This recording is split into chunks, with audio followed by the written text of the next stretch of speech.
Bienvenido a un nuevo vídeo dentro del módulo 1. Seguro que ya estás deseando ponerte manos a la obra y empezar a trabajar en el juego. No obstante, vamos a conocer antes cuáles son los procesos de creación de un videojuego, también de una forma bastante liviana, para poder continuar estructurándonos bien y saber qué personas son necesarias dentro de un equipo, si puedo hacerlo yo todo solo, si necesito ayuda, cómo me organizo, de tal manera que al final podamos tener, pues bueno, un juego correctamente diseñado, correctamente desarrollado, un producto interesante. A la hora de desarrollar un juego, vamos a tener que cubrir siempre, al menos, pues tres áreas principales, tres áreas concretas. Estas áreas van a ser la área de diseño, la de funcionalidad y la de marketing. Siempre vamos a tener que cubrir estas tres partes. En grandes proyectos, en proyectos más ambiciosos, podríamos dividir o crear áreas mucho más amplias. No obstante, nosotros, siempre partiendo de la mínima expresión que podemos desarrollar, vamos a tener en cuenta de que al menos vamos a tener estos tres puntos: la parte de diseño, la parte de funcionalidad y la de marketing. En diseño englobaremos toda esa parte más creativa, más visual, eh, pues como puede ser pues lo que es el diseño en sí, la ilustración, la creación visual. Dentro de la parte de funcionalidad vamos a tener la programación, que el juego funcione correctamente, que los diferentes pues, desarrollos que se van a incluir en el juego, su funcionamiento, etcétera. Y por último la parte de marketing, que va a ser la que nos va a ayudar a hacer visible nuestro juego una vez terminado y que consiga audiencia, que consiga pues bueno, que diferentes usuarios se decidan por descargar nuestro juego. Para ello, la creación del juego va a tener siempre un proceso bastante simple, aunque genera bastante documentación, es importante conocerlo. Nosotros, pues bueno, lo hemos dividido en las siguientes partes para que, siguiendo la misma filosofía, podamos ver cuál es el proceso mínimo necesario para poder desarrollar un juego. En este proceso no incluimos storyboards, storytellings o seguimiento de diálogos, etcétera, porque estamos partiendo siempre de una versión pequeña, reducida, que genere la mínima documentación posible, pero necesaria.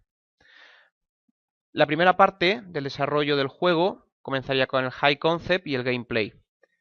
El High Concept es sencillamente la descripción en unas pocas líneas de qué queremos desarrollar, de qué va a tratar el juego, cuál es la idea global que genera mi juego. Si el High Concept es extenso, si ocupa una extensión considerable, si necesitamos varios párrafos para explicarlo, es que quizás estamos desarrollando un juego excesivamente complejo y quizás nos estemos alejando un poco pues, de la idea. Siempre es preferible desarrollar un juego que pueda tener un high concept claro. Pues, por ejemplo, un juego de aventuras en el que hay que conseguir pues anillos, por ejemplo. No sé, algo. La descripción del high concept tiene que hacerse siempre en tan solo unas pocas líneas a la hora de diseñar el juego. Es muy importante tenerlo definido. Junto al high concept, dentro de esta parte de diseño, nos vamos a encontrar el gameplay. ¿Qué es el gameplay? El gameplay es la parte más importante dentro del diseño del juego, ya que es la que va a marcar qué tipo de jugadores nos van a seguir, a qué público podemos acercarnos. El gameplay es lo que comúnmente se llama el tipo de juego, ¿no? La categoría del juego. Es decir, ¿qué gameplays existen? Pues juego de aventuras, arcade, conducción, de deportes, shooter, un juego de rol. Esas partes, esas divisiones son diferentes gameplays. Actualmente existen pues unos 10 u 11 gameplays distintos y normalmente nadie inventa un nuevo gameplay. A la hora de diseñar un juego, es mucho más sencillo seguir la estructura de un gameplay ya existente para darle nuestro toque personal dentro del juego a través de nuestro high concept. De esta forma vamos a asegurarnos de que el juego pueda llegar a un cierto número de personas o de seguidores. ¿Por qué? Pues porque los gameplay son siempre estructuras de juego cuya gamificación ha sido ya estudiada, probada, testada y funciona. Es decir, son estructuras de juego en las cuales nos vamos a encontrar dinámicas que ya gustan, que a la gente le gusta, que tienen sus seguidores y que funcionan bien, que son entretenidas. Si inventamos un gameplay nuevo, no existente, nos encontramos ante una situación mucho más desconocida. Lo normal es que, bueno, los gameplay que se salen mucho de las líneas marcadas, normalmente suelen fracasar, aunque también existe la posibilidad de generar un gameplay nuevo y, generar un rotundo éxito. No obstante, no es lo habitual. Lo habitual es seguir siempre un gameplay marcado o mejorar o darle un toque personal a un gameplay existente. Por ejemplo, antiguamente en los juegos de conducción, pues nos encontrábamos que los juegos de conducción eran a través de niveles arcades. Pues circuito 1, circuito 2, etcétera. Con juegos como por ejemplo pues el Need for Speed Underground o juegos similares, se introducía una modificación en ese gameplay, por lo cual no todo era una división por niveles, sino que nos encontrábamos con que además podíamos movernos libremente por la ciudad en la que nos encontrábamos y la interacción era distinta. Esto es lo que se considera una mejora del gameplay o una diferenciación en el gameplay, un toque personal dentro del gameplay, pero el gameplay sigue siendo el mismo, que es el juego de conducción. ¿Ok? Es muy importante tener claro los diferentes gameplays, ya que nos van a marcar mucho cómo vamos a estructurar nuestro juego. Bien, una vez tenemos claro el proceso de diseño de nuestro juego, sabemos qué vamos a hacer y qué gameplay vamos a seguir, pasamos a la parte de estructuración del juego, en la cual se generan dos documentos importantes, que son la Biblia de arte y el documento técnico. La Biblia de arte va a incluir todos los diseños del juego, toda la parte visual, y el documento técnico lo que va a incluir es toda la estructura de programación que vamos a ir desarrollando o que vamos a tener montada para la creación del juego. En este caso sería algo así como la arquitectura de la aplicación, la arquitectura del juego. Es muy importante saber también qué partes puedo abordar yo aquí. Nosotros, a lo largo de este curso, pues vamos a ver ambas partes. Vamos a ver partes de cómo montar, de cómo diseñar nuestro nivel, partes muy de diseño.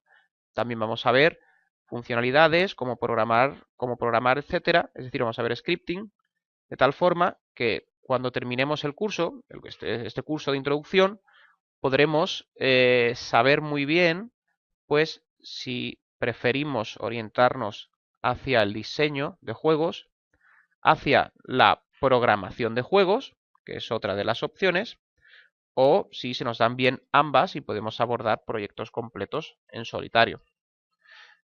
Cuando ya tenemos definida la arquitectura de nuestra aplicación, de nuestro juego, que ya veremos cómo desarrollarla, y hemos hecho los diferentes diseños, pasamos a la última fase, que es la fase de montaje, en la cual se genera también el documento del diseño de niveles.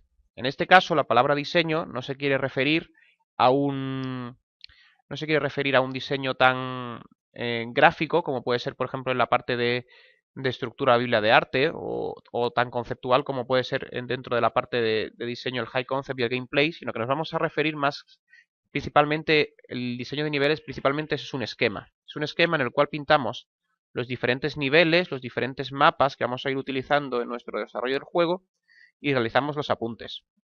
Aquí está la entrada, aquí hay un enemigo, aquí está la llave, aquí está la salida. Toda esa información es la que vamos a ir montando dentro del diseño de niveles.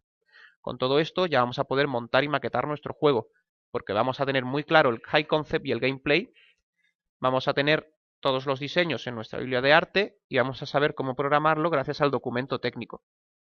A partir de ahí lo que vamos a hacer es ir tomando cada nivel, ese esquema que tenemos dentro del diseño de niveles, e ir maquetando, montando ese nivel del juego. Una vez tenemos terminados todas las partes del juego, ya comienzan quizás secciones más conocidas, como son texting, fixing y porteo.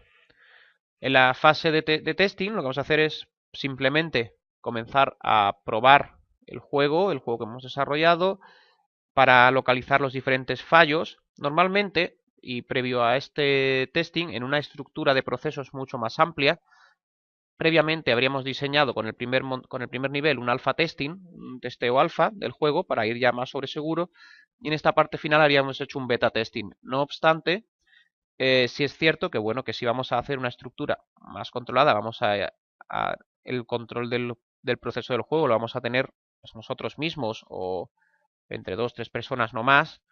eh, el proceso de testing va un poco de seguido con el propio desarrollo.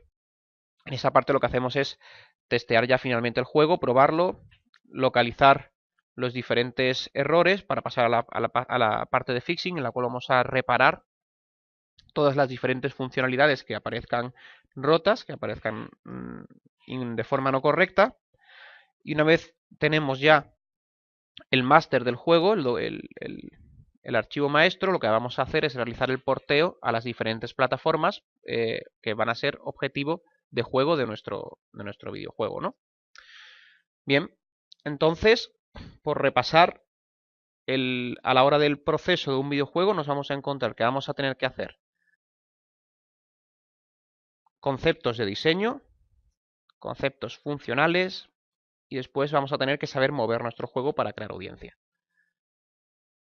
El proceso en el cual vamos a desarrollar estas 3 áreas necesarias, estas cualidades necesarias para poder desarrollar el juego, van a ser primero una fase de diseño en la que vamos a decidir muy bien cómo vamos a estructurar el juego. Importante decidirlo al principio y no cambiarlo durante el proceso, no cambiar de qué va el juego durante el proceso. Después crearemos la estructura necesaria y por último comenzaremos a montarlo. Una vez el juego lo tengamos montado, haremos un testeo para ver que funciona correctamente y una vez tengamos ese juego funcionando correctamente lo portearemos a las diferentes versiones. Perfecto.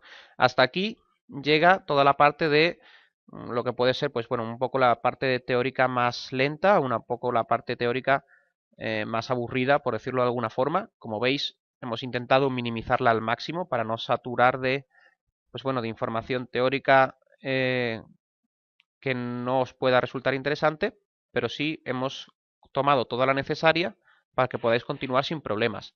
En la siguiente clase lo que vamos a ver ya es una parte de teoría del desarrollo del juego, que es la última necesaria de ver antes de comenzar ya a abrir el engine y comenzar a tratar en nuestro juego.